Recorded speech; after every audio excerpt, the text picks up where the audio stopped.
Peon আমি হচ্ছে যে একটু আগে বাজারে গিয়েছিলাম। আমার বাসায় হচ্ছে মরিচ শেষ, হলুদ শেষ।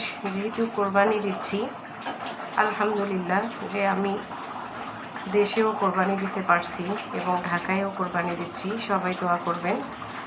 আর ময় মশলা কালকে কিনেছি, আজকে শুধু শুকনো মরিচ কিনে সাথে সাথে ভেঙে নিয়ে আসছি। দেখেন অসাধারণ একটা কালার।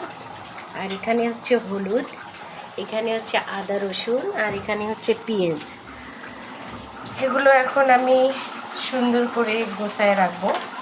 আর পরবর্তীতে আমি আপনাদেরকে দেখাবো আমি যে ময় মশলা কিনেছি সেটা আপনাদের সাথে শেয়ার করবো। তো বিষয়টা হচ্ছে আপনাদের সাথে শেয়ার না করলে ভালো লাগে না, তাই আপনাদের সাথে শেয়ার করলাম।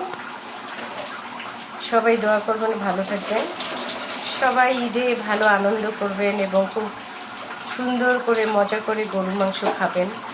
কিন্তু যারা রাঁধুনি তাদের দিন সারাদিনেই চলে যায় রান্নাঘরে, তাই এর মধ্যেও অনেক মজা আছে। তাই কি বন্ধুরা, সবাই ভালো থাকেন, সুস্থ থাকেন। আল্লাহ হাফেজ।